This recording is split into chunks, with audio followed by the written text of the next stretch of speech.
오늘 요한복음 본문 20장 19절에 이날 곧 안식 후 첫날 저녁 때 제자들이 유대인들을 두려워하여 모인 곳에 문을 닫았더니 이렇게 증거합니다.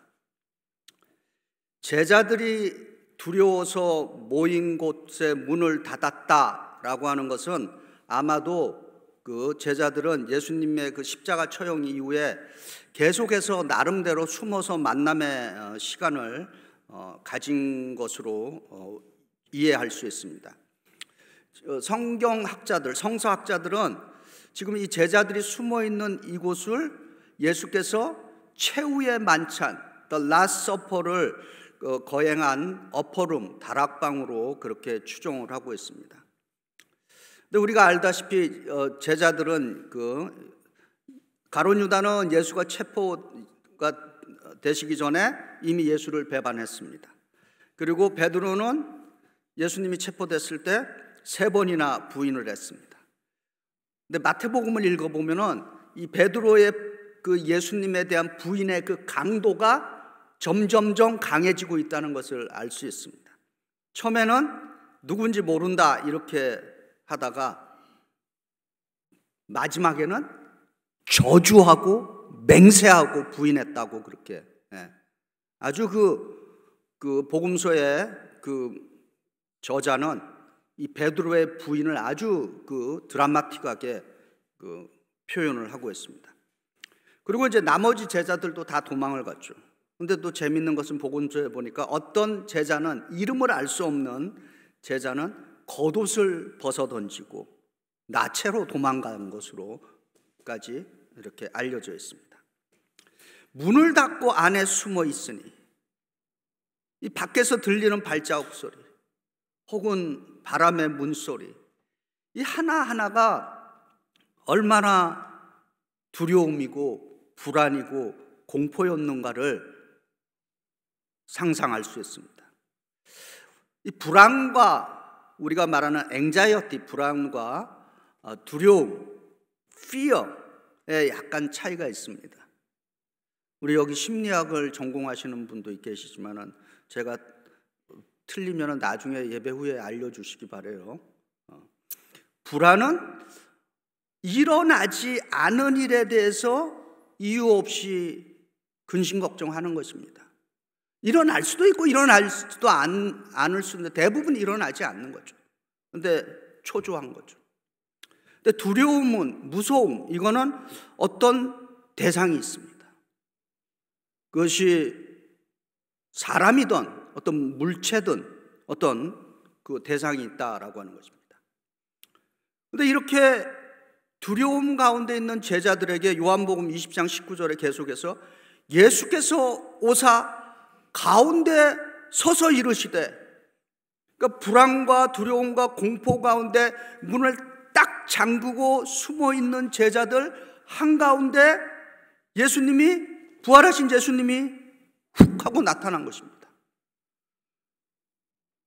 이것을 통해서 우리가 예수님의 부활하신 몸을 우리가 깨달을 수 있습니다. 예수님의 부활하신 몸, 볼 수 있고 만질 수 있고 느낄 수 있는 몸입니다. 그리고 그냥 그 몸은 그것을 초월해서 예수님의 부활하신 몸은 시간과 공간을 자유롭게 왕래할 수 있는 부활의 몸이다라고 하는 것입니다. 우리도 훗날 예수님이 부활하시고 입은 그 부활의 그 몸처럼 저희들도 언젠가는 같은 몸을 입게 될 줄 믿습니다. 지금 불안하고 두려워하는 우리에게 이 말씀이 주는 적용이 있습니다. 우리가 어떻게 이 불안과 근심, 걱정, 염려, 두려움 이런 것들을 극복해 낼 수 있느냐라고 하는 것입니다. 설교를 하는 저도 매일매일 불안합니다. 매일매일 근심 걱정이 있어요. 워싱턴 DC 박물관에 가면은 아브라함 링컨이 애용하던 성경이 보관되어 있다고 그럽니다. 가서 꼭 그 성경 한번 진짜 보고 싶어요. 이 아브라함 링컨이 그 영어로 Emancipation Proclamation, 그러니까 노예 해방 그 선언서를 이제 만들 때 이 아브라함 링컨 대통령은 어느 특정한 교파에 속하지는 않았지만은 우리 감리교의 그 영성을 굉장히 영향을 받은 인물로 그렇게 알려져 있습니다. 우리 초기 감리교는 시작하면서부터 우리의 파운데이션, 그 파운더인 웨슬리 목사님이 노예제도에 대해서 이렇게 얘기했습니다. 이 하늘 아래서 가장 악랄한 인간을 향한 제도가 있다면 그것은 노예제도다. 그래서 감리교도들에게 노예제도가 이 땅에서 사라질 때까지 복음으로 싸워라, 이렇게까지 가르쳤습니다.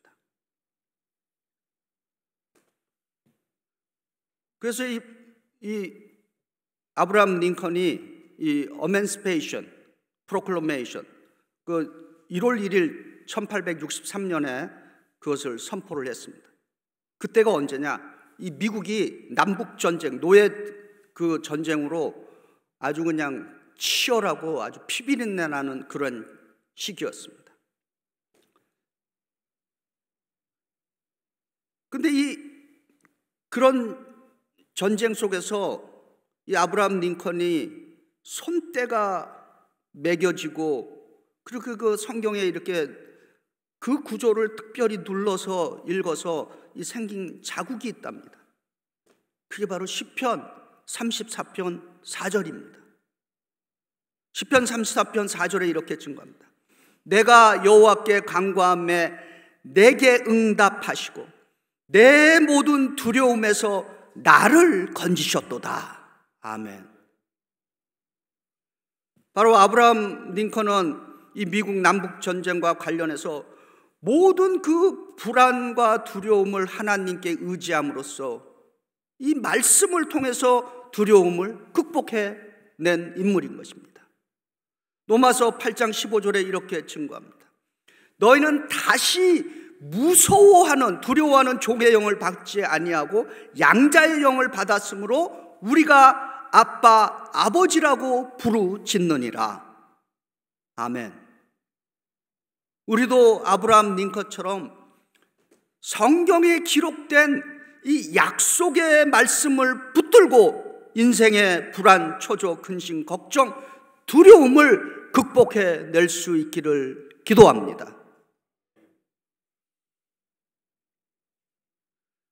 우리 인생은 항상 불안과 두려움으로 꽉 차 있습니다.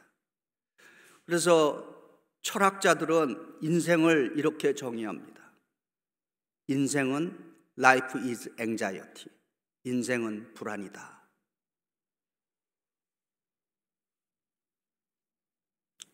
신명기 31장 6절에 하나님께서 우리에게 주시는 말씀이 있습니다. 개역 개정이 아니라 다른 번역으로 읽어드립니다. 힘을 내어라, 용기를 가져라, 무서워하지 마라, 그들 앞에서 떨지 마라. 너희 하나님 야훼께서 몸소 함께 진군하신다. 너희를 포기하지도 아니하시고 버리지도 아니하신다. 아멘. 하나님의 이 약속의 말씀으로 근심, 걱정, 불안, 초조, 두려움을 극복해낼 수 있기를 기도합니다. 요한복음 20장 이제 19절에 예수께서 너희에게 평강이 있을지어다, 영어로 peace be with you 이렇게 말씀하십니다. 그리고 21절에 다시 예수께서 너희에게 평강이 있을지어다, peace be with you 이렇게 강조하고 계십니다. 우리말 성경은 영어 성경 peace를 세 가지 단어로 번역하고 있습니다. 그냥 peace 그러면 간단한데 우리말 성경은 이 peace를 평화라고도 번역했고 평강이라고도 번역했고 평안이라고도 번역을 했습니다. 예수께서 너희에게 평화가 함께하기를 바란다, peace be with you 할 때는 부활하신 예수님은 두 가지 의미를 갖고 이런 말씀을 하셨습니다. 첫째는 너희의 모든 어려움으로 너희가 갖고 있는 모든 어려움 가운데 주께서 구해 주시기를 바란다 라고 하는 그 의미가 Peace be with you, 평화가 함께하기를 바란다. 두 번째로는 하나님께서 너희에게 모든 좋은 것으로 주시기를 바란다 라고 하는 뜻에서 Peace be with you, 그렇게 제자들에게 위로와 용기를 주셨던 것입니다. 너희에게 평화가 있을지어다, 이 말씀을 우리에게 적용해 봅니다. 부활하신 예수께서 불안과 두려움과 공포 가운데 있는 제자들에게 주신 이 평화는 위로와 용기와 희망을 주시는 확신이다라고 하는 것입니다. 우리에게 잘 알려진 찬송가 내 평생에 가는 길, 그 후렴구에 내 영혼 평안해, 내 영혼 평안해 라고 하는 그 내용이 있습니다. 오늘 예배 후에 마지막 찬송으로 우리가 이 찬양을 드릴 겁니다. 이 찬송가의 그 유래를 아시는 분들 있을 겁니다. 이 H.G. 스패포드라고 하는 분이 지은 건데 아주 이분에게는 너무도 처절한 가슴 아픈 사연이 있습니다. 1873년 그 프랑스 그 호화 여객선 그 빌르 아브루호라고 하는 그 배가 뉴욕항을 떠나서 이제 항해를 하고 있습니다. 근데 바다 한가운데 항해 도중에 영국의 철선 그 로코 안호라고 하는 그 철갑 그 선이랑 이 여객선이 충돌을 하는 사고가 발생했습니다. 그래서 이 선체가 이제 침몰을 하는 이제 위기에 놓이게 되었고, 그 배 안에 이 스파포드 여사와 그의 네 자녀도 함께 있었습니다. 죽음의 순간이 이제 엄습해 오고 있습니다. 그때 이 스파포드 부인은 두려움과 혼란의 이 와중에서 내 아이들과 4명의 자녀들과 함께 무릎 꿇고 기도를 드렸습니다. 하나님이시여, 이 사랑하는 내 자녀들의 생명을 구해 주소서. 그러나 당신의 뜻이거든 기꺼이 죽을 수 있도록 도와주옵소서. 이렇게 기도했습니다. 결국 수분 후에 선체는 완전히 침몰했습니다. 그리고 4명의 자녀들도 생명을 잃었습니다. 그런데 그 와중에 이 어머니인 이 스파포드 여사만 표류 중에 지나가던 그 배에 의해서 극적으로 구조가 됐습니다. 그래서 시카고에 있는 남편에게 전보를 보냈습니다. 홀로 구조됨, rescued alone 이라고 하는 그 전보를 보냈어요. 이런 비보를 접한 남편 스파포드 씨는 즉시 이제 영국행 그 여객선에 승선을 했다고 합니다. 그리고 이제 얼마 후 그 여객선 그 선장이 그 스파포드를 부르더니 우리는 지금 당신의 자녀들이 타고 있던 배가 침몰한 이 지점을 통과하고 있는 중이라고 말했다고 합니다. 이 검푸른 파도가 출렁이는 그 비극적인 현장을 바라보면서 이 스파포드에게 한편의 영감이 떠올랐다는 것입니다. 그래서 영어로 When peace like a river attends my way, 강 같은 평화가 내 길을 따를 때라고 하는 그 내 평생에 가는 길, 그 찬송이 이제 탄생하는 시간이었습니다. 평화 가운데 탄생한 찬양이 아니라 가장 가슴 아픈 그 시간에 태어난 찬송이 내 평생에 가는 길이다라고 하는 것입니다. 요한복음 14장 27절에 예수께서 약속하십니다. 표준어 세번역으로 읽어드립니다. 나는 평화를 너희에게 남겨준다. 나는 내 평화를 너희에게 준다. 내가 너희에게 주는 평화는 세상이 주는 것과 같지 않다. 너희는 마음에 근심하지 말고 두려워하지도 말아라. 아멘. 주의 평화가 우리와 함께하고 있다는 것을 믿으시기 바랍니다. 그리고 주께서 주시는 이 평화의 삶을 성령의 도움으로 살아낼 수 있기를 기도합니다. 이제 요한복음 20장 21절에 예수께서 아버지께서 나를 보내신 것 같이 나도 너희를 보내노라 라고 부활하신 주께서 말씀하십니다. 우리가 제자, 영어로 디사이플이라고 부르는데 이 디사이플의 원어는 아포스톨로스라고 그렇게 부릅니다. 아포스톨로스라고 하는 그 뜻은 보내심을 받은 사람이라고 하는 뜻인 것입니다. 그래서 제자는 보내심을 받은 사명자들이다라고 하는 것입니다. 요한복음 10장 18절에 예수님은 아버지께서 나를 세상에 보내신 것 같이 나도 너희를 세상에 보내노라 이렇게 증거하고 계십니다. 부활하신 예수님께서 두려움과 공포와 불안과 무서움으로 숨어있는 제자들에게 평화로서 용기와 희망 주시고 이제 세상을 향해서 내보내시고 계시다라고 하는 것입니다. 부활하신 예수께서 제자들을 보내심, 제자들에게 사명을 주심을 우리의 생활의 현장에 적용해 봅니다.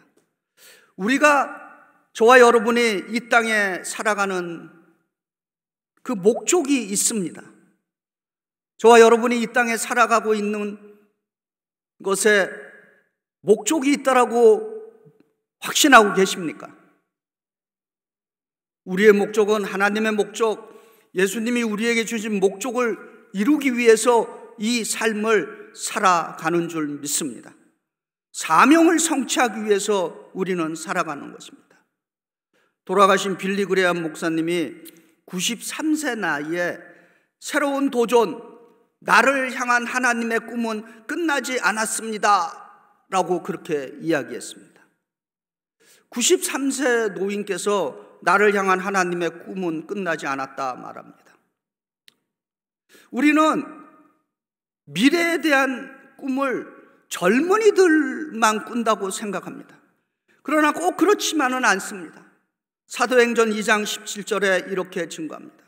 하나님이 말씀하시기를 말세에 내가 내 영을 모든 육체에게 부어주리니 너희 자녀들은 예언할 것이요 너희 젊은이들은 환상을 보고 너희 늙은이들은 꿈을 꾸리라. 아멘. 그 꿈은 젊은이들이 꾸는 것이 아니라 말씀은 너희 늙은이들이 꿈을 꾼다 그렇게 증거하고 있습니다. 93세 빌리 그레엄 목사님이 말합니다. 우리가 자녀와 손자들에게 남길 수 있는 가장 위대한 유산은 돈이나 인생의 업적 이런 것도 좋지만은 가장 중요한 유산은 바로 믿음 안에서 갖는 인격과 믿음의 유산이다 그렇게 말했습니다. 우리에게는 육체의 자녀만 있는 것이 아니라 우리들에게는 영적인 자녀들도 함께 있음을 기억해야 합니다. 주변의 모든 우리의 자녀들, 젊은이들, 어린 생명들에게 이런 영적인 유산을 남길 수 있도록 기도합니다. 빌리 그레엄 목사님이 왜 믿음이 최고의 유산일까 이렇게 질문을 합니다.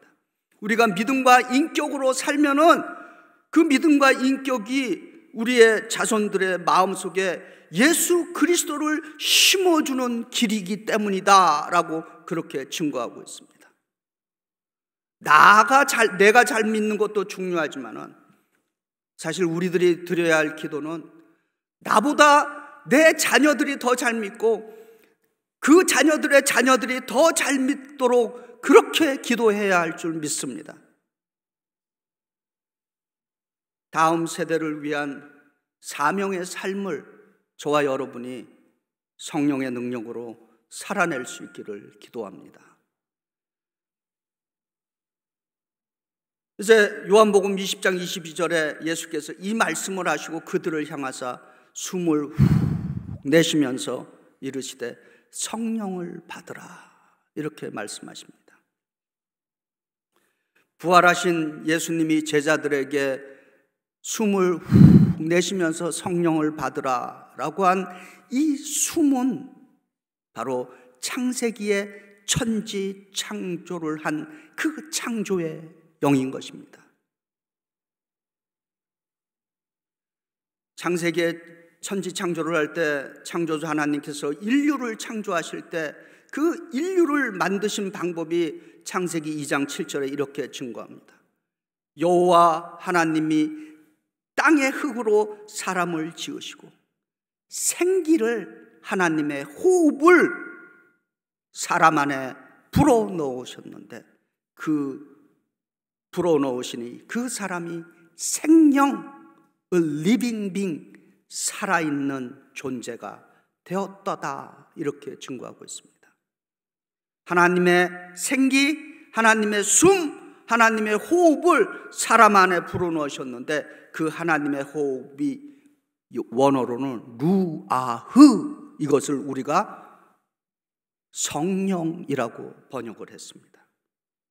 사람이 다른 동물이나 사물과 다른 이유는 우리 안에 하나님의 숨, 하나님의 영, 성령이 내재하고 있기 때문인 것입니다.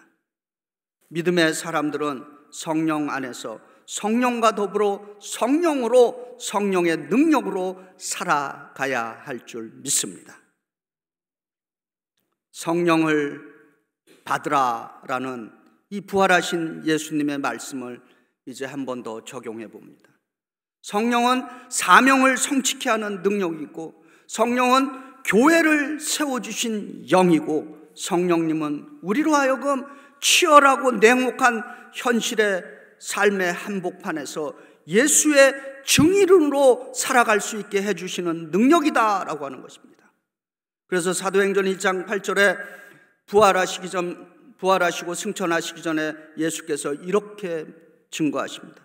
오직 성령이 너희에게 임하시면 너희가 성령을 받고 예루살렘과 온 유다와 사마리아와 땅끝까지 이르러 내 증인이 되리라 하시니라. 할렐루야. 말씀을 정리합니다. 부활하신 예수님으로부터 인생의 두려움에서 평화를 얻고 보냄을 받은, 사명받은 제자들은 성령의 삶으로 예수님의 부활의 증인이 되어야 하는 것입니다. 부활의 믿음으로 사는 우리들에게 부활하신 예수님이 우리에게 약속해 주신 삶은 두려움과 해유와 불안과 의심이 아니라 평화의 삶인 것입니다. 꿈이 있고 비전으로 새롭게 도전하는 사명의 삶인 것입니다. 생동감이 있고 싱싱하게 살아 넘치는 이 성령을 부어주셔서 우리의 삶의 현장에서 예수를 증거하며 살아가는 수 있게, 나 예수 믿는 사람이다 라고 증거할 수 있게 해주는 그 능력을 주시는 것입니다. 이 시기를 우리는 영어로 포스트 이스터 시즌이라고 말합니다. 한국말로 부활절 후기의 삶을 저희들은 지금 살아가는 것입니다. 이 부활절 이후를 살아가는 우리 모두에게 부활하신 우리 주 예수 그리스도가 약속해 주시고 부어주신 평화의 삶, 사명의 삶, 성령의 삶을 우리들의 생활의 터전에서 실천해낼 수 있기를 주의 이름으로 축원드립니다.